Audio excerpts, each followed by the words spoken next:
Hey there, welcome to Curtis Stage Video Tutorials. Today's tutorial is in Photoshop and we're going to be doing a texture paint artistic effect.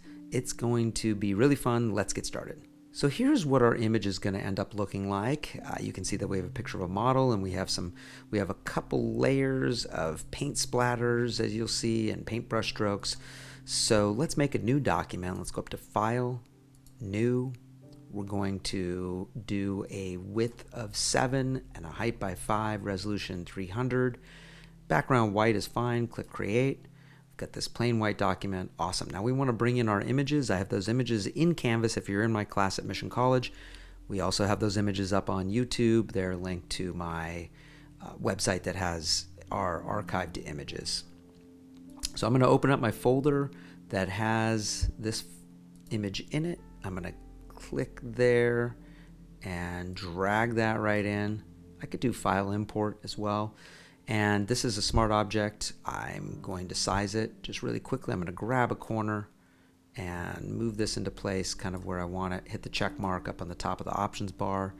Then I'm going to go and we don't need this to be a smart object, so I'm going to rasterize this. So I'm going to go up to Layer, Rasterize, Smart Object.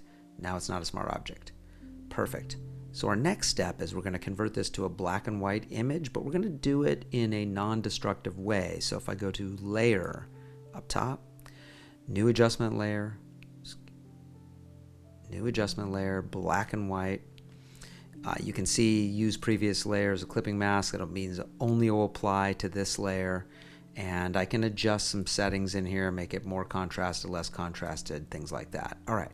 We're going to go to the layer here now, and you can see that it's a clipping mask because this little arrow is pointing down at Christy. Great. All right, so our next step after we do this is we're going to make a folder, and nothing's going to go in this folder as of yet. We're just making a folder, and by doing that, by clicking this little folder icon on the bottom of the Layers palette, it'll create a Group 1 folder right up there. And what we're going to do is we're going to click on our portrait and we want to copy it. To do that, we're going to Command C, but we have to actually select the whole thing first. So Command A or Control A, you're going to get marching ants around the whole canvas. See how that's selected. Then Command C or Control C. So that's copied. So we select all, Command A, copy, Command C. Now we're going to go up to the mask itself on the group layer. We're going to click on the mask. I know I'm on the mask because it's got the little box around it. Now what we want to do is we want to hold down Option or Alt and click there. And that's going to basically take us into the mask. So what we're seeing on the screen is the mask. And now we're going to Command or Control V, and you'll see a black and white version of your model on the mask. It can only be black and white, by the way. The black and white we did down here isn't affecting this black and white up here. We can do something else with this later, and this black and white can stay there or not. But this black and white would always be black and white because it's on a mask. All right, so now what we want to do is we want to make a few layers and bring our paintbrush strokes in on this. So I'm going to create a couple layers, and these layers are going to go inside. They're inside this group.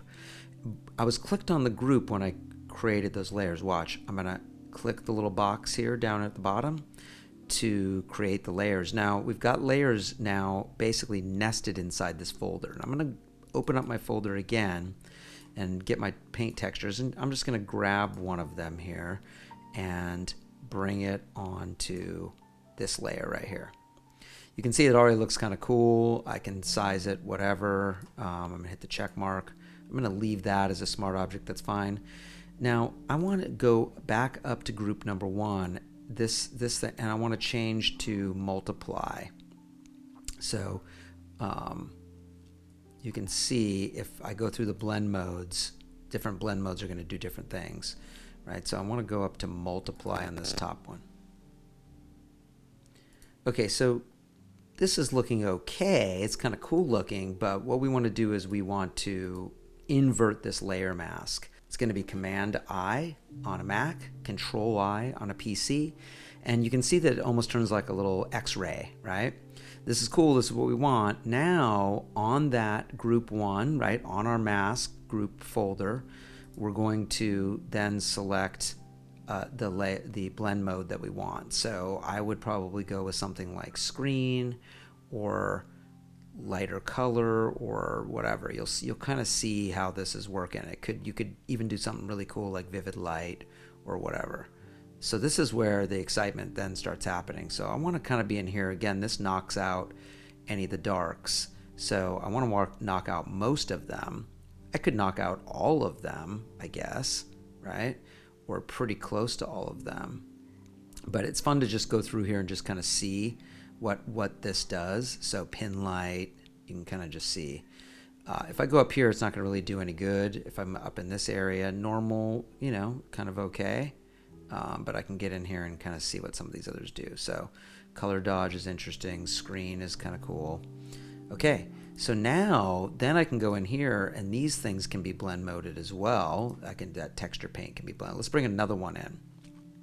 So I'm going to go back to my folder, double click it, open up my paint textures and get number 2 and bring that in. Oop, I put it on the wrong layer, but it made a new layer, so that's okay. Let me click on it and Command T, get it bigger, and maybe I want to turn it. Kind of go this way with it. Hit the check mark. Yeah, it's kind of cool. Anywhere that it's black is going to look pretty cool depending on what my blend modes are. So if I go in here, I can switch these blend modes and knock out on that particular layer. I can knock out black or white. So you can kind of get them, and there's 50%. So I can kind of do some cool tricks. So in here I can do like kind of a mix. Linear light's kind of nice as well. And I can move these around in here. So I'm going to move this one kind of like this. So you can get in here and really, now if you really want to, do something, that's going to be helpful, you could take out the white out of here so that there is no white on the layer. So how would we do that? Well, of course, so I'm going to go to layer and rasterize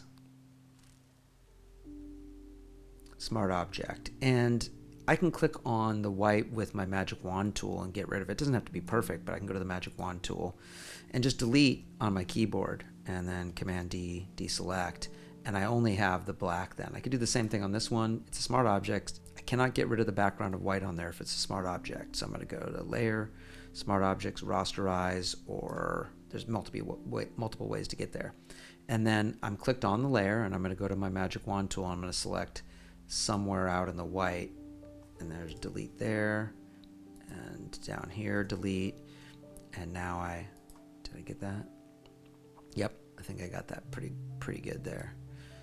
So you can take those, so once you get the backgrounds kind of cleaned up, and you can add more in, let's add another one in.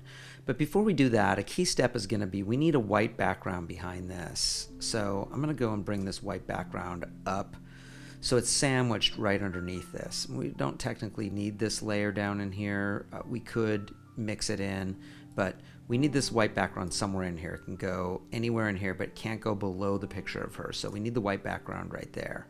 And now, so I'm going to lock the background layer and lock this texture layer, and then I can move this texture layer with my move. And sometimes when you grab it, it's going to grab the wrong thing. So like it's trying to grab this one down here, the bottom one. So I'm going to undo that one and lock that layer as well. So it's just trying to grab that layer. So now I can take this one and move it. Should be able to move it around. There it is. So I can move it into place. So you can kind of move it wherever you want, wherever you're seeing fit. And again, you're going for kind of design, and maybe just a little bit like that. And then I'll bring another one in and paint textures. Let's see, number 3, and bring that. Now I'm going to click on my layer so it goes on that layer that I created. So let me open that folder, bring that number 3 in. There we go.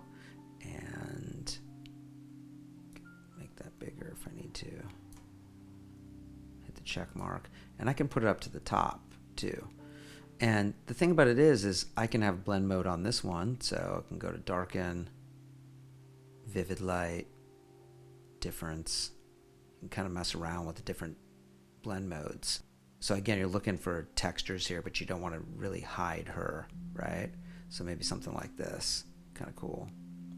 I'm not loving that little part above her eye. You know, usually I don't want to ever kind of have somebody's eye get blocked. So you just got to kind of lock layers.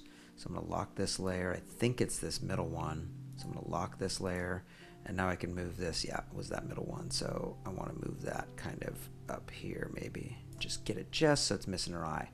Now, of course, you could use I'm going to bring this blank layer up, this transparent layer up, and you can use your own paintbrush if you want, and you can paint textures in here as well. So if I open the paintbrush, and I'm clicked on my layer, and I go to the paintbrush, and I want to open up a brush, maybe like a wet brush.